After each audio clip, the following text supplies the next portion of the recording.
Bismillahirrahmanirrahim.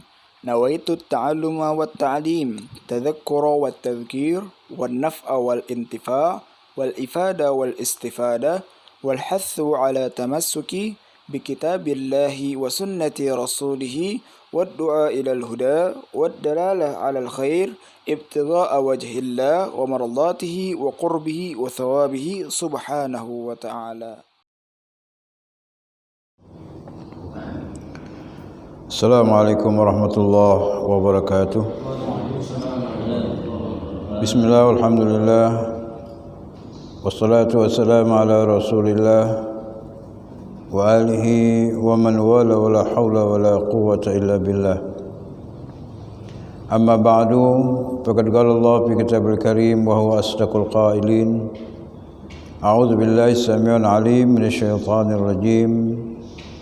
يا أيها الذين آمنوا اتقوا الله حق تقاته ولا تموتن إلا وأنتم مسلمون. صدق الله وصدق حبيبنا صلى الله عليه وسلم ونحن على ذلك من الشاهدين والشاكرين والحمد لله رب العالمين.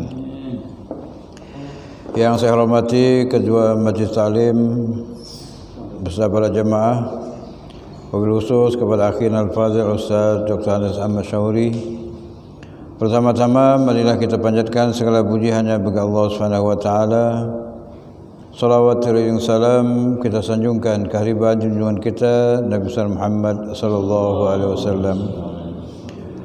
Hadirin jamaah rahimakumullah, sebelum diuraikan apa-apa yang kita baca tadi, masih kita di surah Al-Mu'min dari ayat ke-35 sampai dengan ayat yang ke-39. Sebelum diuraikan, saya mohon ampun kepada Allah Subhanahu wa taala atas kekeliruan khilafan yang maha sempurna hanyalah milik Allah, yang mengetahui apa-apa yang tersirat, yang tersurat, yang kita baca.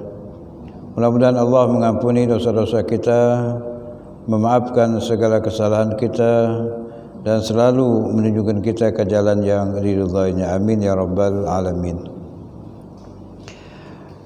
Baik, kita akan uraikan ayat yang ke-35. A'udzubillahi minasyaitonirrajim. Bismillahirrahmanirrahim. Alladzina yujadiluna fi ayatillahi bighairi sultanin atahum. Yang artinya bahwa orang-orang yang selalu mendebat ataupun berdebat tentang tanda-tanda kekuasaan Allah Subhanahu wa taala bighairi sultanin, dan mereka tidak mempunyai pegangan atahum yang datang kepada mereka. Banyak di antara orang-orang kafir Quraisy ataupun orang-orang yang tidak mau beriman kepada Allah Subhanahu wa taala selalu membantah, selalu berdebat, selalu ingin menang sendiri, dan mereka tidak menerima daripada ajaran-ajaran yang dianjurkan oleh para rasul Allah Subhanahu wa taala. Nah, ini menegaskan bahwa mereka tersebut sudah tidak mau beriman kepada Allah Subhanahu wa taala, dan mereka selalu membantah. Apa yang mereka bantah? Tentang hari kebangkitan. Tatkala mereka nanti setelah meninggal dunia, apakah mereka akan dibangkitkan? Nah, ini selalu mereka menjadi pegangan untuk mereka untuk tidak beriman kepada Allah Subhanahu wa taala. Nah, ini yang menyebabkan mereka selalu sinis terhadap orang-orang yang beriman, selalu membantah kepada nabi-nabi, bahkan mereka mencela para nabi-nabi tersebut dengan mengatakan nabi tersebut ada yang gila, ada yang mengatakan nabi tersebut yang kurang waras, ada yang dikatakan nabi tersebut bermacam-macam ucapan, yang mana ucapan tersebut yang mereka lontarkan kepada utusan-utusan Allah Subhanahu wa taala bighairi haqqin, tanpa ada kejelasan yang jelas. Kabura maqtan indallah wa indal ladzina amanu. Kabura maqtan, kebencian Allah Subhanahu wa taala terhadap mereka itu luar biasa. Allah Subhanahu wa taala yang menurunkan segala firman-firman-Nya. Allah Subhanahu wa taala yang mengutus segala rasul-rasulnya. Allah Subhanahu wa taala menerangkan tentang ayat-ayatnya untuk disampaikan kepada orang-orang yang tidak mau percaya, dan tentu mereka membantah ayat-ayat tersebut. Allah yang mempunyai tanda-tanda kekuasaan, tanda-tanda keesaan, yang mengutus para rasul, yang memberikan ajaran-ajaran yang benar untuk mengembalikan mereka, mereka tidak mau terima. Tentu Allah sangat murka kepada mereka. Wa indal ladzina amanu, dan juga orang-orang yang beriman tentu juga ikut murka, membenci orang-orang yang durhaka. Bagaimana tidak? Diajak ke jalan yang benar, ternyata mereka mengejek. Diajak ke jalan yang baik, ternyata mereka mencela. Selalu berdebat, selalu menghina, selalu mengucilkan orang-orang yang beriman kepada Allah Subhanahu wa taala. Tentu bukan hanya Allah Subhanahu wa taala yang murka terhadap mereka, begitu juga orang-orang yang beriman pun murka terhadap orang-orang yang kafir. Kadzalika yatma'u Allahu ala kulli qalbi mutakabbirin jabbar. Demikianlah Allah Subhanahu wa taala yatba, mengunci atau menutup hati-hati mereka, ala kulli qalbin, terhadap hati orang-orang yang mutakabbir, yang sombong, jabbar, yang bertindak sewenang-wenang.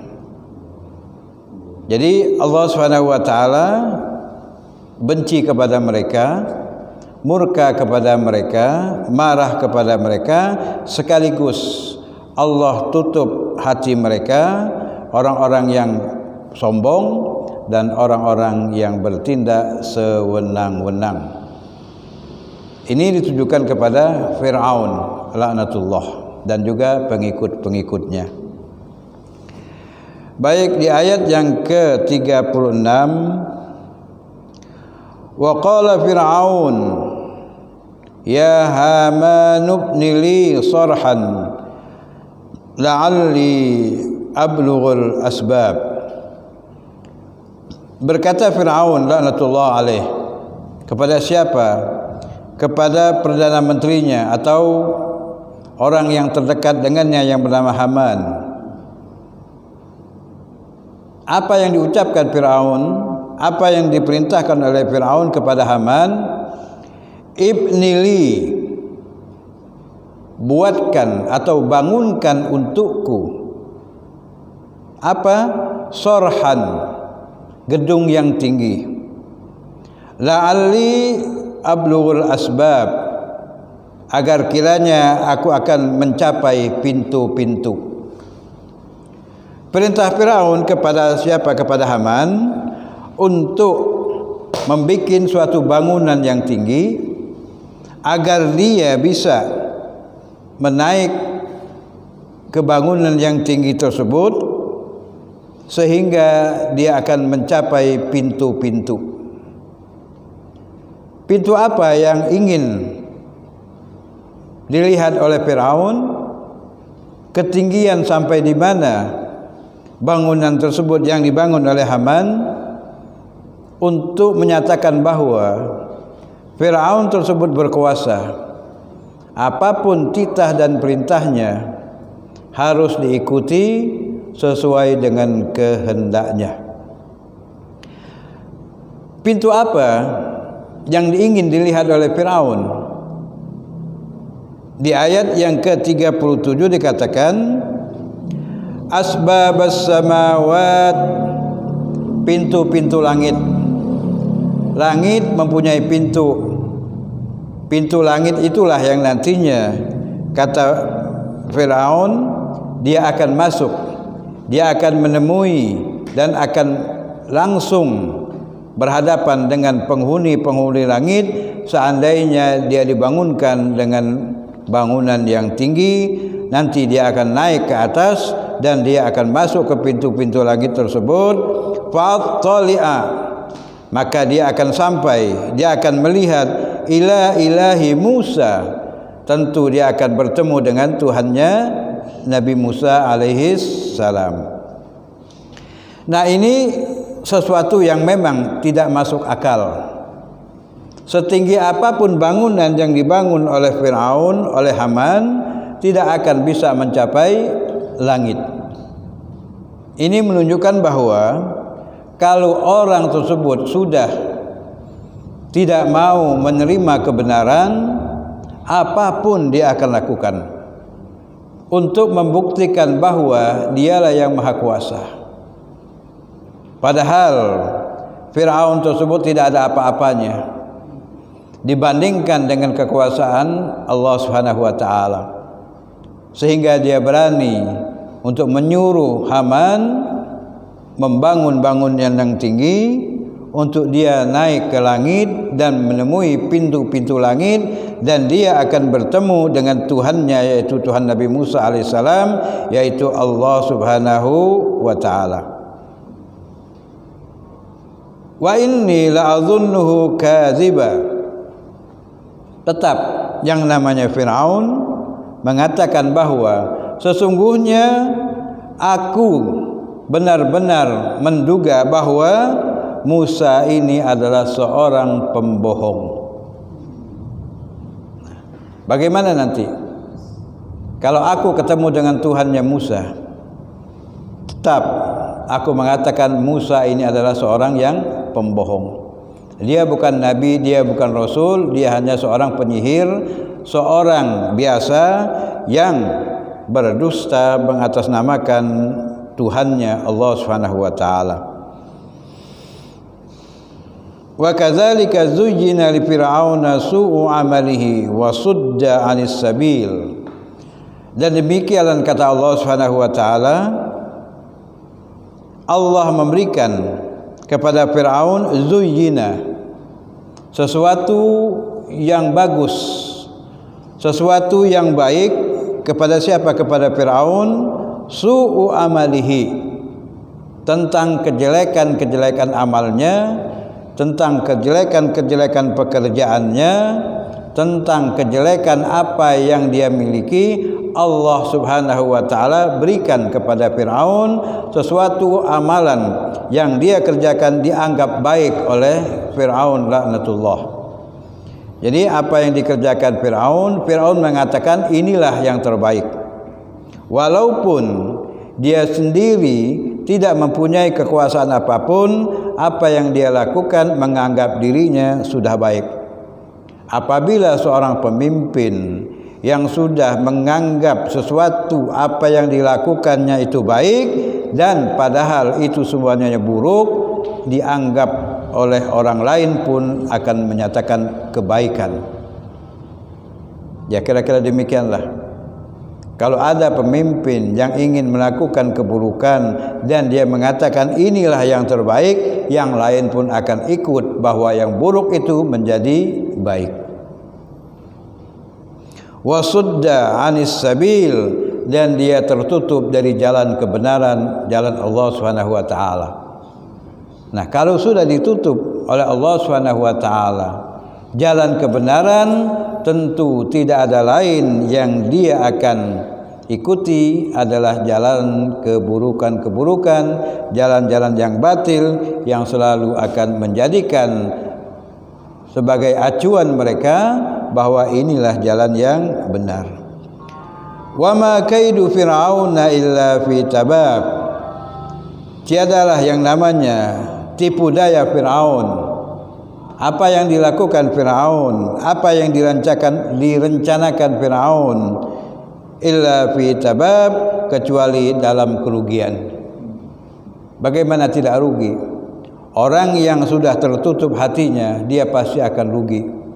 Dia akan mendapatkan kehinaan di dunia dan akan mendapatkan kehinaan juga di akhirat itu nanti. Apa yang hina bagi Firaun ditenggelamkan. Apa yang dihinakan oleh Firaun kepada Firaun, jasadnya masih ada sekarang ini. Itu suatu penghinaan dari Allah Subhanahu wa taala kepada Firaun. Apa yang dihinakan kepada Firaun nanti akan dimasukkan ke dalam neraka oleh Allah Subhanahu wa taala. Nah, ini rugi bagi Firaun tersebut yang mengatakan inilah jalan yang baik. Ternyata jalan tersebut, tipu daya Firaun, membawa kerugian bukan hanya terhadap dirinya, bahkan terhadap pengikut-pengikutnya. Baik, kita kembali kepada ayat yang selanjutnya, ayat yang ke-38. Wa qala allazi amana. Nah, kembali lagi nih. Ya. Berkatalah orang-orang atau seorang yang beriman yang menyembunyikan imannya, karena ceritanya masih bersambung ya, karena panjang, banyak yang disampaikan oleh seorang yang beriman yang menyembunyikan imannya, sehingga Firaun laknatullah tidak mengetahui bahwa ini orang beriman kepada Allah dan mempercayai Nabi Musa alaihissalam. Dan orang tadi mengatakan, ya kaum, wahai kaum, ittabi'uni ahdikum sabilar rasyad. Maka ikutilah apa-apa yang aku anjurkan, apa-apa yang aku nasihatkan kepada kalian. Ahdikum sabilar rasyad, aku akan tunjukkan kepada kalian jalan yang benar. Nah, seseorang ini tadi, subhanallah ya, walaupun pembicaraannya itu membela kepada Nabi Musa alaihissalam, namun Firaun dan pengikut-pengikutnya tidak mempunyai sedikit pun kecurigaan kepada orang tersebut, karena ditutup oleh Allah Subhanahu wa taala hati-hati orang tersebut sehingga mereka tidak tahu bahwa orang ini beriman kepada Allah Subhanahu wa taala dan mempercayai Nabi Musa alaihissalam. Nah, beginilah ya contoh yang baik. Seorang yang beriman, dia tidak akan mundur menyatakan kebenaran walaupun di hadapan pemimpin-pemimpin yang zalim. Contohnya Firaun, pemimpin yang zalim. Ada saja orang yang beriman yang membela nabi-nabi Allah Subhanahu wa taala. Orang di sekelilingnya tidak mengetahui bahwa dia adalah orang yang memberikan nasihat, bahwa dia orang yang menghina Firaun, tapi orang tersebut yang sekeliling Firaun tidak mengetahui hal tersebut. Baik, di ayat yang terakhir yang kita baca, para jamaah rahimakumullah, ya kaum, wahai kaumku, innama hadhil hayatud dunya mata', bahwa sesungguhnya kehidupan di dunia ini adalah sifatnya perhiasan sementara, kesenangan sementara. Hidup di dunia adalah kesenangan sementara, tidak kekal abadi. Apa yang kalian miliki, apa yang kalian punyai, semuanya pasti akan sirna. Jabatan, kedudukan, harta, kekayaan dan lain-lainnya, itu hanyalah kesenangan untuk kalian hidup di dunia ini. Semuanya tidak akan kalian bawa untuk kematian. Seandainya kalian mati, semuanya akan kalian tinggalkan apa-apa yang kalian miliki, karena ini sudah menjadi kekuasaan Allah Subhanahu wa taala. Hanya sesuatu perhiasan dunia. Tapi kata orang tadi, wa innal akhirata hiya darul qarar, sesungguhnya kehidupan akhirat adalah tempat yang abadi. Kehidupan di dunia untuk sementara, kesenangan sementara, tetapi kehidupan akhirat adalah tempat kembali yang abadi. tidak akan ada kesengsaraan di akhirat itu nanti seandainya kalian beriman kepada Allah dan Rasulnya, dan kalian akan abadi di dalam syurga.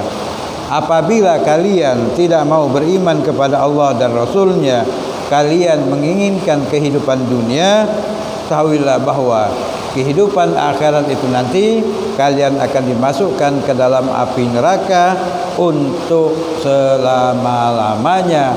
Karena hidup di dunia ini sementara, hidup di akhirat itu adalah hiya darul qarar, tempat yang abadi di sisi Allah Subhanahu wa taala.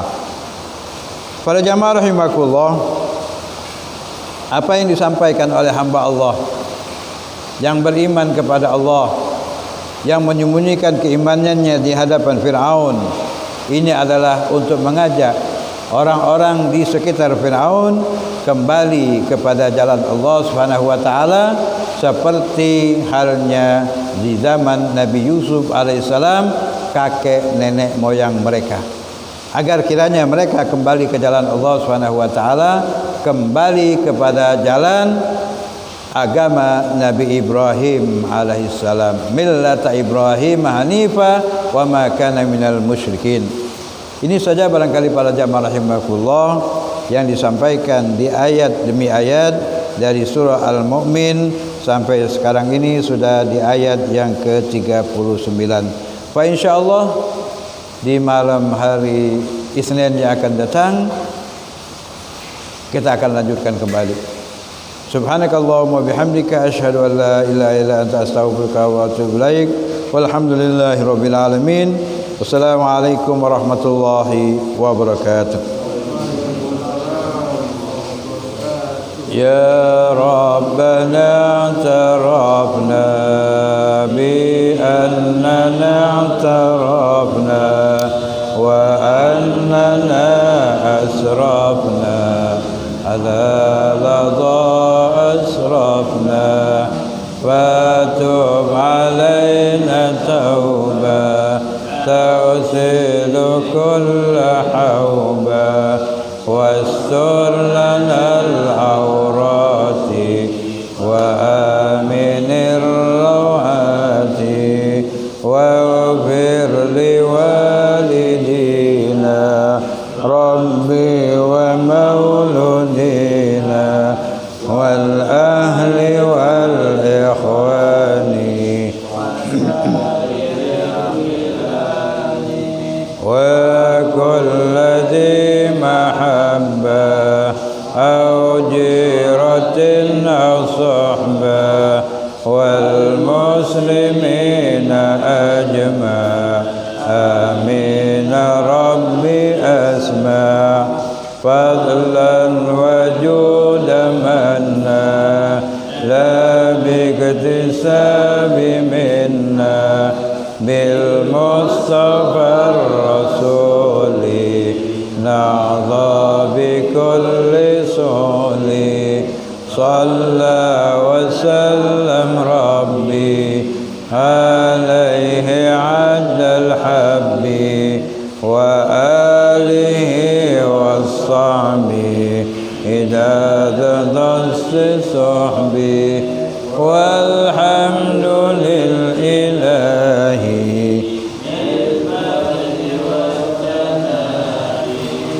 اللهم ارحمنا بالقرآن واجعله لنا إماما ونورا وهدى ورحمة اللهم ذكرنا منه ما نسينا وعلمنا منه ما جهلنا وارزقنا تلاوته آناء الليل